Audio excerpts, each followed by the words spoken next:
La entrevista del Telematutino, gente importante, a tratar temas importantes. Tenemos la participación de un joven brillante, economista, académico, asesor, y también, en adición, es de la camada joven del Comité Político del Partido de la Liberación Dominicana. Richard Medina. Buenos días, Richard. Muy buenos días, para mí es un placer estar aquí, Jacqueline y Ramón, y gracias por la invitación y un saludo a todos los que nos escuchan. Gracias. Y nos ven a través de las un placer, plataformas. Richard, qué bueno que esté con nosotros. Tenemos muchos temas de economía, pero no quiero que se pierda, porque tú también eres articulista del periódico Listín Diario, y tú escribiste un artículo en el día de ayer sobre el tema de los desechos sólidos, que ha dado mucho que hablar porque aparentemente incrementa de manera notable el gravamen, el impuesto. ¿Cuál es tu planteamiento con ese tema de los desechos sólidos? Hay una situación, es que tenemos una ley de manejo de los residuos sólidos que se aprobó en 2020 en el gobierno pasado. Esa ley se está tratando de modificar ahora con una nueva ley. Sin lugar a dudas que todas las leyes son perfectibles en el sentido que pueden ser mejorables. Ahora bien, en este caso de la propuesta yo rescato tres elementos que llaman la atención. Primer elemento, fue aprobada en el Senado ese proyecto de ley de manera muy rápida y sin nadie saberlo. O sea, fue aprobado en enero y como que nadie se dio cuenta y ya vamos a la Cámara de Diputados para ver si se aprueba definitivamente. Segundo elemento, todas las empresas de República Dominicana pagan una contribución anual para manejo de desechos sólidos. Esa contribución anual, el máximo es 260,000 pesos, pero ya son empresas grandes. Ahora el máximo está poniéndose en 10 millones de pesos. Para una empresa mediana que factura alrededor de 10 millones de pesos mensuales, digo factura, no beneficios, sino solamente ingresos, le estaría aumentando entre 440 y 760,000 pesos el pago de esa contribución. Pero no la soporta. Bueno, digo yo. No, yo entiendo que no. Y muchas MIPYME le genera carga. Una empresa de 10 millones en menos de 1 millón de pesos mensuales. No, yo digo 10 millones mensuales. Mensuales. Entonces, yo creo que es una carga muy onerosa. El cálculo que yo tengo es que el fideicomiso para el cual iría ese dinero manejaría un presupuesto de entre 17 y 19 mil millones de pesos. Yo creo que eso es mucho, actualmente son 3,000 y tantos. Y pienso que si bien eso podría ser necesario, creo que la discusión primera que debemos tener es cuánto es que se necesita para la gestión integral de residuos sólidos. Son 5,000, son 10,000 millones, son 20,000. Bueno, en base a eso tomar decisiones. Porque hasta ahora no hemos visto el trabajo. Hay algunos rellenos sanitarios que supuestamente se están haciendo, pero no es nada fuerte, ¿no? O sea, yo no soy tan competente, pero yo por lo menos mediáticamente no lo he visto. Y un tercer elemento yo creo que es importante, es que se le está pidiendo que los que fabriquen plásticos utilicen 10% de su materia prima a través de resinas recicladas. Eso no es malo, o sea, es algo positivo. ¿Cuál es el tema que yo pienso que hay que revisar? Es si nosotros tenemos capacidad de producir el 10% necesario de los plásticos que queremos fabricar utilizando resinas recicladas, si tenemos la capacidad de producir eso todavía. En otros países las leyes empiezan con un 3, un 5% de piso, aquí está empezando con un 10%. Y un segundo elemento sobre eso es que hay exportaciones de bienes, nosotros tenemos ventaja comparativa en exportaciones de plásticos, en especial el plástico que tenemos dentro de los dispositivos médicos. Ese es un plástico que tiene que cumplir con ciertos estándares de seguridad y de calidad, igual los plásticos usados para alimentos y bebidas. Entonces, la ley no diferencia entre los diferentes tipos de plásticos. Por lo tanto, yo creo que ponerle resinas recicladas sin que necesariamente tengamos en el país la capacidad instalada para producir todas las resinas recicladas que se necesitan para cumplir con la ley, lo que podría en un primer momento es generarle costos a empresas productoras de plástico y también costos a el sector exportador, en especial de dispositivos médicos. Creo que eso hay que conversarlo más, hay que ver cómo se varía o se aumenta la gradualidad, porque de entrada creo que es un poco fuerte empezar con ese 10% de resina reciclada. Bueno, Richard, por otro lado, obviamente que el tema económico siempre nos ocupa y hay muchas posiciones en cierta forma encontradas, contrastadas. Primero, hemos crecido de enero a mayo, según cifras del Banco Central, un 3%, 3.5% aproximadamente. Baja un poco la proyección. 1.7 el acumulado. El acumulado. Pero hasta ahora vamos en 3, ¿cierto? No, ese fue el de mayo. Pero el acumulado es 2.6. 2.6. Ok, la proyección se comenzó en 5 y ahora tal vez 3.5, 3. 3.5. El tema es que, bueno, por un lado, las autoridades del gobierno dicen que la economía va bien. Tenemos las calificadoras que todavía nos ven con buenos ojos, nos siguen prestando y hay lentitud en algunos sectores. Pero algunos funcionarios del gobierno entienden que no y que el factor internacional es el responsable de cualquier lentitud y en el crecimiento económico del país, mientras que otros economistas dicen que la labor es que no se ha hecho aquí adentro. ¿A dónde tú te inscribes? ¿Es un tema que nos viene de fuera, básicamente, y eso afecta a la economía local? ¿O es que aquí no hemos hecho las tareas pertinentes para que pueda haber un crecimiento más efectivo del país? Bueno, República Dominicana viene con bajo crecimiento desde el tercer trimestre de 2024, es decir, desde agosto, septiembre de 2024. Antes de Trump. Antes de ganar las Irán elecciones de Trump, claro que sí. O sea, eso ya son excusas o narrativas, pretextos para justificar lo que venía de antes. O sea, República Dominicana viene bajando su crecimiento desde ese momento. ¿Por Inclusive, qué, Richard? bueno, básicamente el gobierno no está invirtiendo. El gobierno ha decidido reducir la inversión pública, el gasto de capital, como se llama, la construcción de escuelas, hospitales, carreteras, etcétera. Segundo, el gobierno, cuando pasan las elecciones de mayo, comienza a decir que viene una reforma fiscal y que viene una reforma fiscal dura. Y eso hace que el empresariado simplemente posponga decisiones de inversión. Si yo quiero construir una nueva planta para mi negocio y sé que viene una reforma fiscal, yo tengo que por lo menos esperar a ver hasta que se resuelva qué es lo que viene.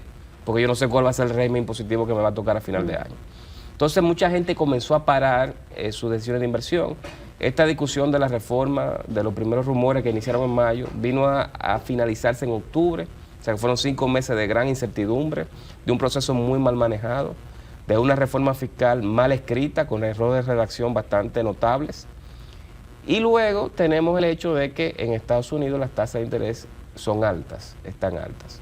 Cuando eso pasa, el Banco Central Dominicano, como el de todos los países de la región, debe procurar políticas monetarias que aumenten o que mantengan las tasas de interés de República Dominicana también altas. Entonces, si tú tienes tasas de interés altas, se toma menos préstamos, la gente tiende a ahorrar más y a gastar menos. Por lo tanto, el consumo y la inversión a nivel general disminuyen, lo cual reduce el crecimiento. Si a eso, bueno, tú le incluyes temas como este de los aranceles de Trump, yo creo que viene a reducirse más, a ser menor el crecimiento, pero República Dominicana ya viene con esa tendencia de antes. Y hay que decirlo, de 2022 a 2024, el crecimiento económico dominicano ha sido alrededor de 4,5, cuando nosotros normalmente crecíamos 6. O sea que ya tenemos tiempo creciendo poco. Desde septiembre de 2024 estamos creciendo muy poco. Y ya para este año se está viendo que vamos a crecer menos de la mitad de lo que habitualmente crecemos. Richard, pero sin embargo, a contrapelo de lo que tú señalas de que, y es correcto, nosotros tenemos que mantener una tasa de interés competitiva frente a los Estados Unidos si no hay fuga de capitales. Así es.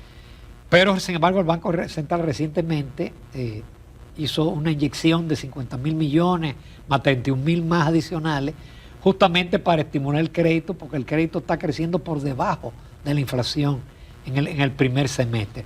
Nosotros teníamos aquí recientemente un economista, el vicepresidente de CRES, que él no está de acuerdo con los esteroides monetarios, porque él dice que es dinero barato a determinados sectores y que realmente no contribuye a un estímulo económico ni a bajar las tasas de interés.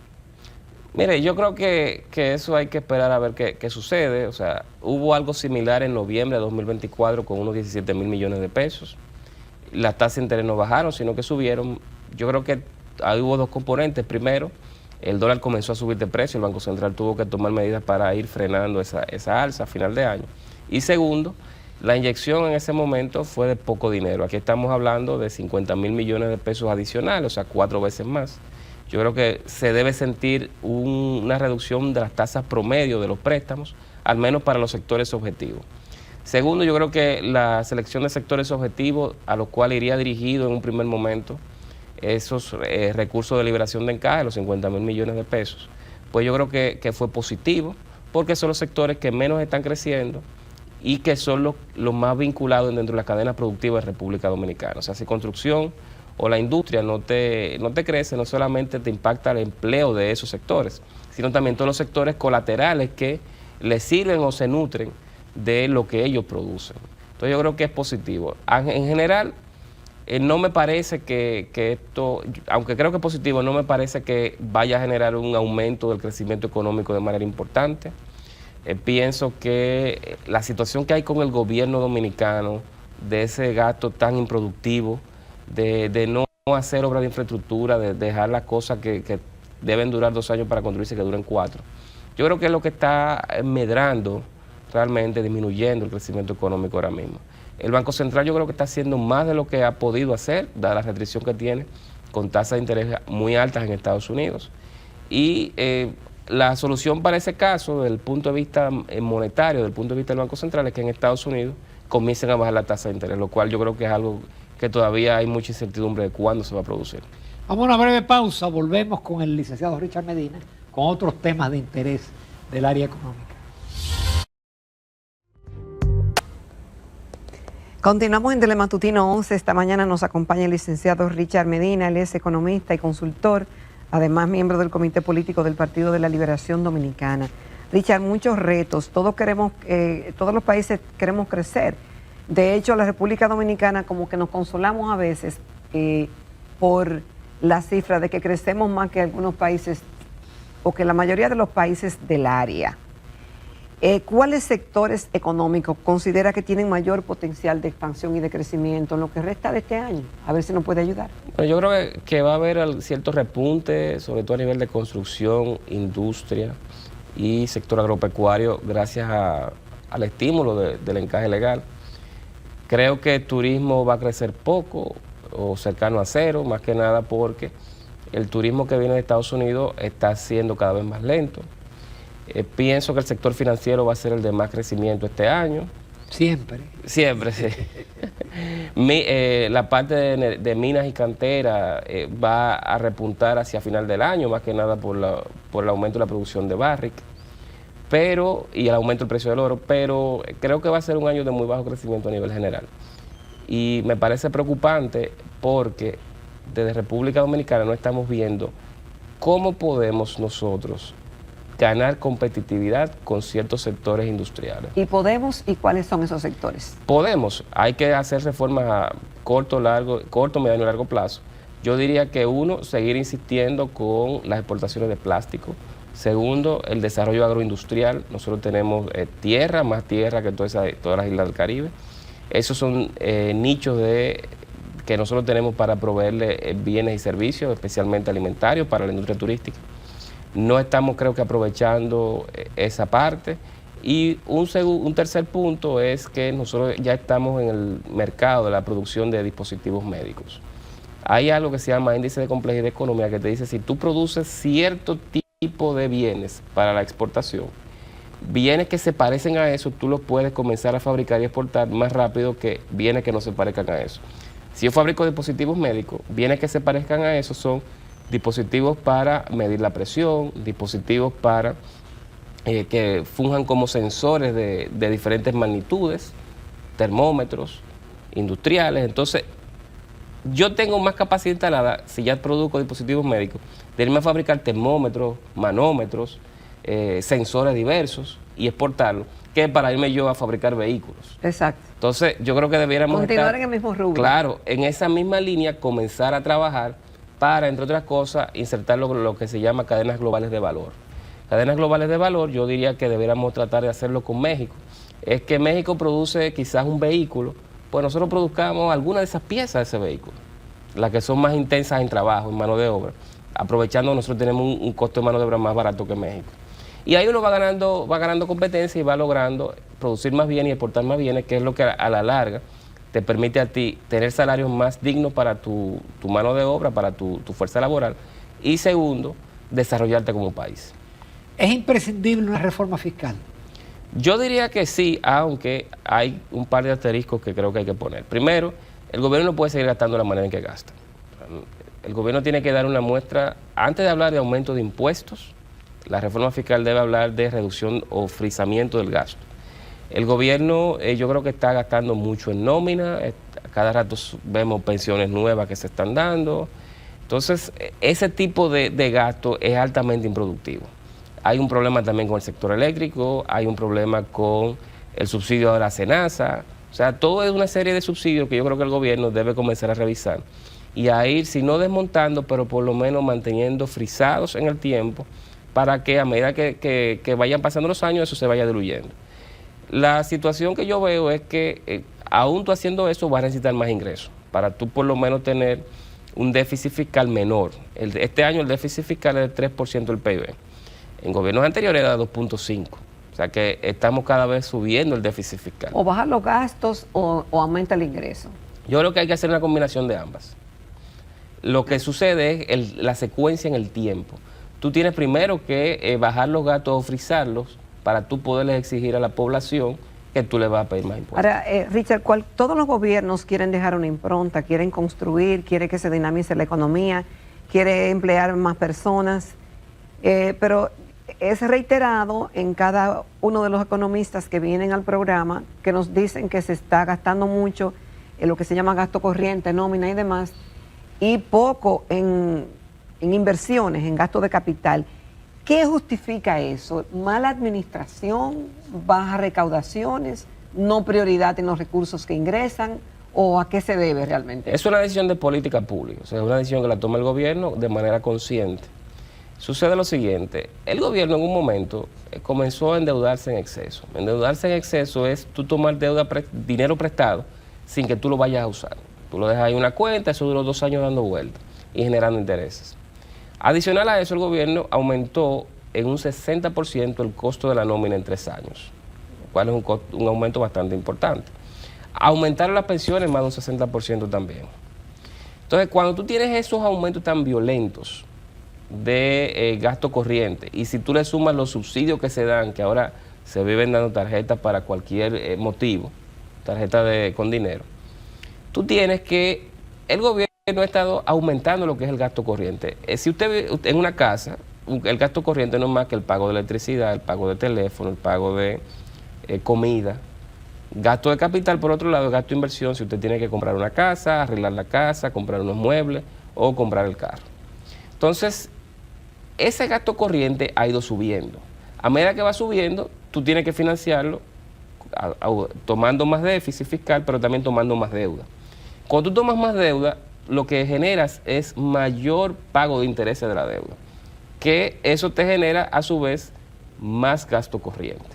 O sea que es como un círculo vicioso en el que estamos. Para el gobierno no tener un déficit mayor, el gobierno lo que está haciendo es reduciendo su gasto de inversión pública, su gasto de capital. Por eso es que vemos que no se está haciendo prácticamente nada a nivel de obras públicas, que no se concluyen proyectos de inversión como el Metro de los Alcarrizos, como el 9, que tienen años y uno no entiende por qué no finaliza.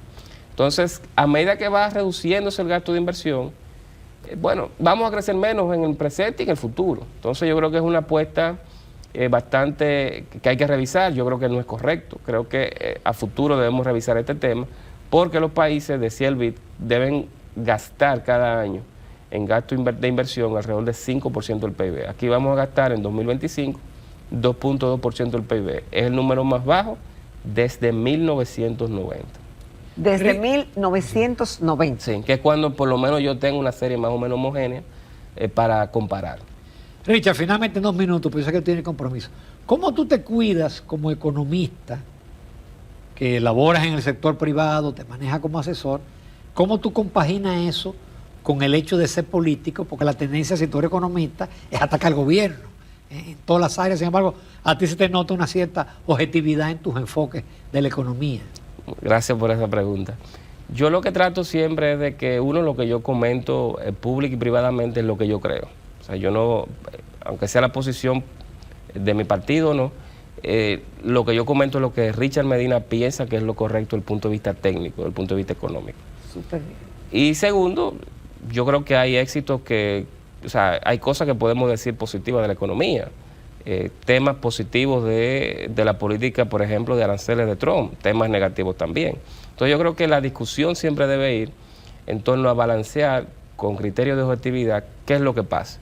Creo que uno, del punto de vista político, no solamente debe hacer oposición, pero también tiene, cuando uno va a un programa, la responsabilidad de educar, de visibilizar temas, de explicar temas.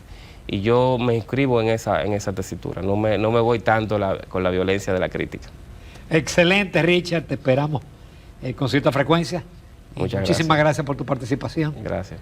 Nos vamos a comerciales, nos quedan unos minutos para tratar otros temas de interés. Ahora nos vamos al área internacional.